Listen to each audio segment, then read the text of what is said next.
하나님 말씀은 출애굽기 12장 29절부터 36절 말씀입니다. 밤중에 여호와께서 애굽 땅에서 모든 처음 난 것 곧 왕위에 앉은 바로의 장자로부터 옥에 갇힌 사람의 장자까지와 가축의 처음 난 것을 다 치심에 그 밤에 바로와 그 모든 신하와 모든 애굽 사람이 일어나고 애굽에 큰 부르짖음이 있었으니 이는 그 나라에 죽임을 당하지 아니한 집이 하나도 없었음이었더라. 밤에 바로가 모세와 아론을 불러서 이르되 너희와 이스라엘 자손은 일어나 내 백성 가운데서 떠나 너희의 말대로 가서 여호와를 섬기며 너희가 말한 대로 너희의 양과 너희 소도 몰아가고 나를 위하여 축복하라 하며 애굽 사람들은 말하기를 우리가 다 죽은 자가 되도다 하고 그 백성을 재촉하여 그 땅에서 속히 내보내려 하므로 그 백성이 발교되지 못한 반죽 담은 그릇을 옷에 싸서 어깨에 매니라.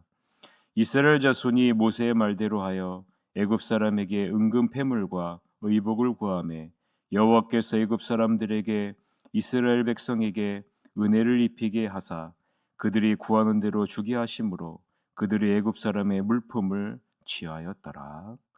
아멘. 오늘은 고난이 지속될 때는 하나님만 소망하라 라는 제목으로 하나님 말씀을 보겠습니다.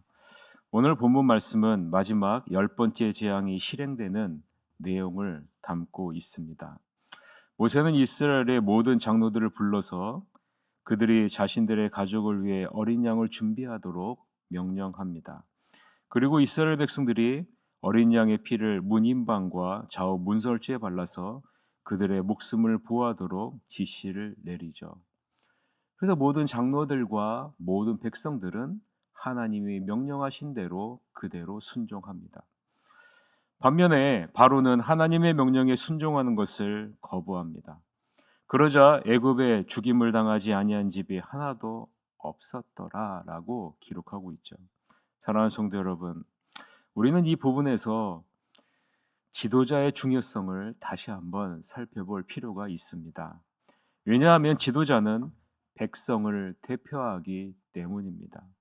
하나님의 말씀에 순종하는 지도자와 하나님의 말씀을 거부하는 지도자의 그 결과가 첨예하게 다르게 나타나기 때문이죠. 새하늘교회를 대표하는 것이 바로 저희고 구역을 대표하는 것이 구역장과 총무인 것과 마찬가지죠. 우리 대표가 어떤 모습으로 서 있느냐, 어떠한 자세로 신앙생활을 하느냐에 따라서 많은 결과가 달라질 수 있다는 것입니다. 특히 장로교는 장로 정치를 따릅니다. 따라서 장로는 모든 성도를 대표한다라는 사실을 잊으면 안 됩니다. 이스라엘의 모든 장로들은 모세를 통해서 주어진 여호와 하나님의 명령에 온전히 순종합니다. 그래서 여러분 어떻게 돼요? 이스라엘 백성의 가정을 보호합니다. 하나님의 은혜를 경험하게 했고 구원의 능력을 경험하게 했습니다. 반면에 애굽의 모든 백성의 대표인 바로는 모세를 통해 주어진 여호와의 명령에 순종하는 것을 거부합니다. 자신의 뜻과 자신의 생각을 주장하게 되죠. 그 결과 애굽 모든 가정에 죽음이라는 비극의 결과를 가져오게 됩니다. 똑같은 밤인데 그 밤에 하나님이 정하신 때에 어떤 백성은 하나님의 구원의 은혜를 입고 어떤 백성은 죽음의 심판과 저주를 받게 된다라는 사실입니다. 여러분 잊지 마십시오. 하나님이 말씀하신 것은 하나님이 정하신 때에 반드시 이루어진다는 사실. 여러분 이 사실을 반드시 기억하고 있어야 됩니다. 우리가 갖고 있는 이 성경 중에 성경 1.1획도 땅에 떨어지는 말씀이 없다라는 사실입니다. 여러분 이 사실을 반드시 기억하십시오. 하나님은 분명히 장자의 죽음이 있을 것이다 라고 이야기를 했어요. 그리고 이스라엘 백성들을 향해 이렇게 얘기했습니다. 너희는 내 아들이요 내 장자라. 그런데 그것을 믿는 사람이 없었습니다. 그러나 하나님이 정하신 그때에 하나님이 약속하신 그 말씀이 반드시 이루어진다는 사실을 오늘 본문에서 보여주고 있지 않습니까? 이스라엘 백성들이 언제 그것을 믿어요? 9가지의 재앙을 경험하고 나서야 그것을 믿는 자리에 나오잖아요. 처음에 그 말을 얘기했을 때 모세도 믿지 않았잖아요. 출애굽기 4장 22절에서부터 23절에 오면 하나님이 모세에게 이렇게 얘기합니다. 너는 바로에게 이르기를 여호와의 말씀에 이스라엘은 내 아들 내 장자라. 내가 내게 이르기를 내 아들을 보내주어 나를 섬기게 하라 하여도 내가 보내주기를 거절하니 내가 내 아들 내 장자를 죽이리라 하셨다 하라 하시니라 라고 분명하게 말씀하셨어요. 사랑하는 성도 여러분, 말씀이 그대로 이루어진다는 사실, 여러분 이 사실을 우리는 반드시 기억해야 돼요. 우리가 살고 있는 시대는 하나님의 말씀이 외면받는 시대 아니겠습니까? 하나님의 말씀이 그대로 실현되지 않는 것처럼 보이지 않습니까? 하나님의 말씀대로 살지 않는 사람들이 더 잘 살고 더 성공하고 더 행복한 것처럼 보이는 시대가 우리가 살고 있는 시대 아니겠습니까? 그러나 여러분, 모든 상황이 역정되는 순간이 반드시 다가온다는 사실, 여러분 이 사실을 잊지 마십시오. 하나님의 말씀이 1.1핵도 땅에 떨어지지 않고 이루어지는 순간이 반드시 다가올 것이기 때문입니다. 우리는 이 순간을 바라보고 기대하고 기다리며 매일 하루하루를 살아가야 합니다. 마치 마태복음 25장의 10처녀의 비유와 같이 신랑이 더디 온다고 기름을 준비하지 않고 졸며 자게 되면 여러분 어떤 결과가 초래합니까? 미련한 5처녀와 같이 마지막 순간에 신랑을 맞이하지 못하는 비참한 결과를 맞이하게 되는 것 아니겠습니까? 그래서 주님은 뭐라고 말씀합니까? 마태복음 25장 13절에 그런즉 깨어 있으라. 너희는 그날과 그때를 알지 못하느니라. 예수님은 분명하게 말씀하세요. 깨어 있으라. 깨어 있으라. 여러분, 우리는 무엇을 통해서 깨어 있을 수 있을까요? 이 세상의 음성과 이 세상이 추구하는 가치와 이 세상이 가는 방향을 통해서 가게 되면 우리는 절대로 깨어 있을 수 없습니다. 우리가 깨어 있을 수 있는 방법은 오직 하나님의 말씀밖에는 없다는 사실. 여러분 이 사실을 여러분 알고 있지 않습니까? 그래서 여러분 이 말씀을 여러분 매일마다 말씀을 붙잡고 살아가야 됩니다. 왜냐하면 하나님의 말씀은 우리가 가는 길을 밝히 비춰주는 등과 같기 때문 아니겠습니까? 여러분 자신에게 한번 질문해 보세요. 나는 하나님이 요구하는 것을 준비하며 살고 있는가? 세상의 분주함과 어려운 형편을 핑계로 하나님의 말씀보다 이 세상의 가치를 추구하며 살고 있지는 않는가? 나는 정말 하나님의 말씀을 통해 깨어있는 삶을 살아가고 있는가? 데살로니가전서 5장 2절부터 6절에 보면 주의 날이 밤에 도둑같이 이를 줄을 너희 자신이 자세히 알기 때문이라. 그들이 평안하다 안전하다 할 그때 임신한 여자에게 해산의 고통이 이름과 같이 멸망이 갑자기 그들에게 이르리니 결코 피하지 못하리라. 형제들아 너희는 어둠에 있지 아니하매 그날이 도둑같이 너희에게 임하지 못하리니 너희는 다 빛의 아들이요 낮의 아들이라. 우리가 밤이나 어둠에 속하지 아니하나니 그러므로 우리는 다른 이들과 같이 자지 말고 오직 깨어 정신을 차릴지니라 라고 분명하게 말씀하고 있어요. 하나님의 말씀으로 우리는 깨어 있어야 된다는 거예요. 정신을 차려야 된다라는 말입니다. 이 세상은 평안하다, 안전하다라고 이야기를 합니다.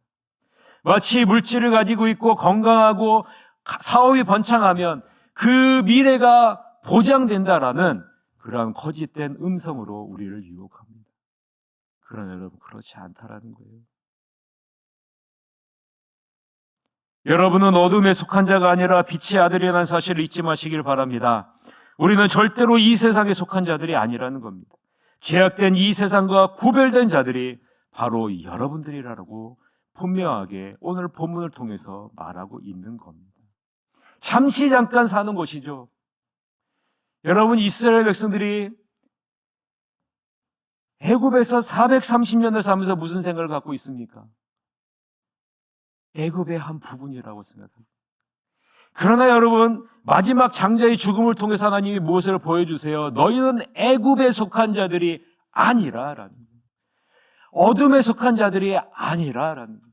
빛의 아들이라, 내 아들이라, 내 장자라 라는 사실을 마지막 장자의 죽음을 통해서 보여주고 있는 것 아니겠습니까? 오늘 본문 29절서부터 33절 같이 한번 읽어봅시다. 밤중에 여호와께서 애굽 땅에서 모든 처음 난 것 곧 왕이 앉은 바로의 장자로부터 옥에 갇힌 사람의 장자까지와 가축의 처음 난 것을 다 치심해 그 밤에 바로와 그 모든 신하와 모든 애굽 사람이 일어나고 애굽에 큰 부르짖음이 있었으니 이는 그 나라에 죽임을 당하지 아니한 집이 하나도 없었음이었더라. 밤에 바로가 모세와 아론을 불러서 이르되 너희와 이스라엘 자손은 일어나 내 백성 가운데에서 떠나 너희의 말대로 가서 여호와를 섬기며 너희가 말한 대로 너희 양과 너희 소도 몰아가고 나를 위하여 축복하라 하며 애굽 사람들은 말하기를 우리가 다 죽은 자가 되도다 하고 그 백성을 재촉하여 그 땅에서 속히 내보내려 함으로라고 이야기를 하죠. 이스라엘 백성들은 430년을 애굽에 살면서 자기 자신의 정체성을 완전히 잃어버렸어요. 애굽의 한 부분이라고 여겼죠. 그러나 하나님은 분명하게 보여주시는 것입니다. 너희는 죄악된 애굽과 구별된 거룩한 하나님의 자녀라 라고 말씀하고 있는 겁니다. 빛과 어둠이 함께할 수 없다라는 것입니다. 우리가 하나님의 말씀에 순종할 때 여러분 무엇을 경험할 수 있습니까? 구별된 자인지를 경험할 수 있는 거예요. 구별된 자. 우리가 하나님의 말씀에 순종할 때 하나님의 역사하심을 경험하게 되는 것 아니겠습니까? 여러분을 움직이는 것은 무엇입니까? 여러분은 무엇을 신뢰하며 살아가고 있습니까? 바로는 자신이 태양의 아들이요 모든 민족을 다스리는 절대 권력을 가진 신이라고 주장합니다. 이스라엘 백성들은 자신을 섬기는 부속품에 불과하다라고 생각하고 있습니다. 그러나 9번의 재앙과 장자의 죽음을 통해서 바로가 깨닫게 됩니다. 무엇을 깨닫게 돼요? 여호와 하나님이 어떤 분이신지, 여호와 하나님의 백성이 어떤 백성인지를 깨닫게 돼요. 바로는 이스라엘 백성들은 자신들과 함께 할 수 없는 구별된 하나님의 백성임을 깨닫게 돼요. 그래서 여러분 뭐라고 얘기합니까? 당장 떠나라. 당장 떠나라. 너희는 나와 함께 할 수 없는 백성이다. 너희는 나에게 속한 자가 아니라 여호와께 속한 여호와 하나님의 아들이요 여호와 하나님의 장자라라고 고백하고 있는 것 아니겠습니까? 그리고 하나님 앞에서 완전한 항복을 선언합니다. 그것을 무엇을 통해서 나타내요? 모세에게 떠나기 전에 나를 축복하고 떠나라. 떠나기 전에 나를 축복하고 떠나라. 사랑하는 성도 여러분, 하나님의 자녀된 여러분, 하나님의 장자된 여러분에게는요 무엇이 있다는 거예요? 죄악된 이 세상 사람들을 축복할 수 있는 축복권이 있다는 거예요. 이 세상 사람들이 갖고 있지 못하는 축복권이 여러분들에게 있다는 겁니다. 그런데 여러분이 이 세상 사람들을 부러워하면서 이 세상 사람들을 쫓아가면 어떡하겠어요? 물질을 주관하시는 하나님, 건강을 주관하시는 하나님, 이 세상의 모든 것을 지으시고 주관하시는 하나님이 여러분의 하나님이신데, 여러분의 아버지이신데, 이 세상을 따라가면 어떻게 하겠어요? 축복권을 가진 자가.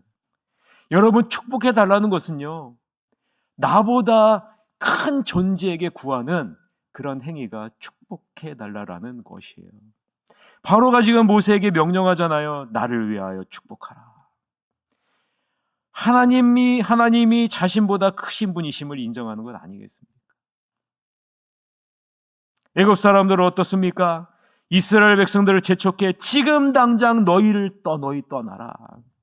그리고 자신들이 갖고 있는 모든 은근패물을요, 이스라엘 백성들에게 줘요. 무슨 말입니까? 왜 자기 자신이 가지고 있는 은근패물을 줍니까? 하나님의 자비하심을 구하는 것 아니겠습니까?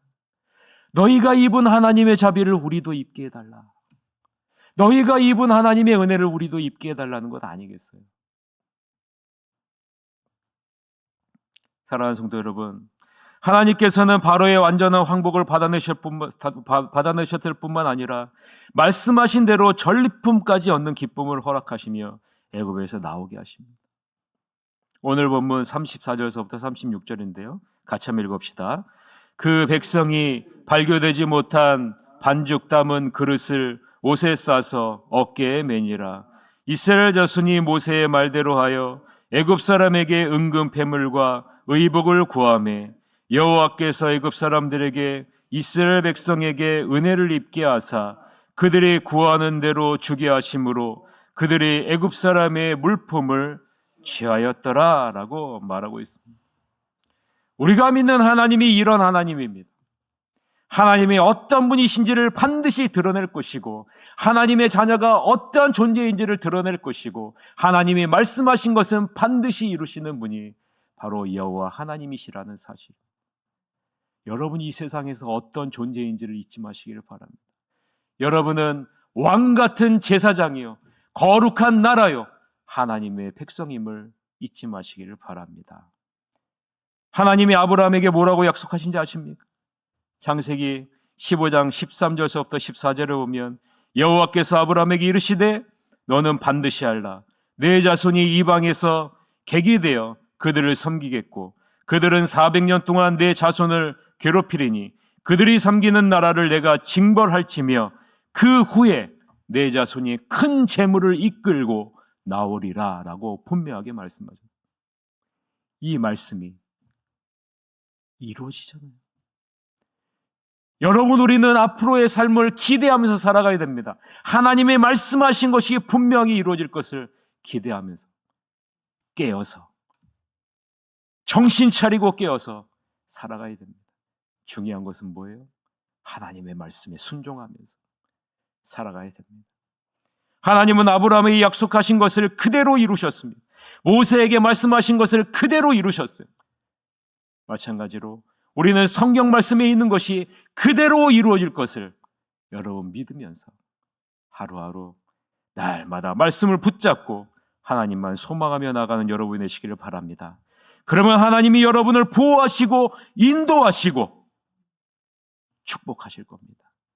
이런 은혜를 날마다 누리시는 여러분이 되시기를 주님의 이름으로 간절히 축원합니다. 이 시간에 다 같이 한 가지 기도 제목으로 기도합시다. 이번 주에 있을 다음 세대를 위한 예배를 위해서 기도해 주십시오. 우리가 우리 다음 세대에 우리 아이들이 하나님의 말씀의 반석 위에 바로 세워지게 하여 주시옵소서. 하나님의 말씀에 순종하는 아이로 구별된 자녀로 자라게 해 주시옵소서. 그리고 10월 20일 새생명 축제를 위해서 생명이 살아나는 축제가 일어나게 하여 주시옵소서. 그리고 수능 시험을 보는 민서와 희은이를 위해서 여러분 기도해 주시길 바랍니다. 다 같이 통성으로 기도한 시간을 갖겠습니다. 기도하시겠습니다.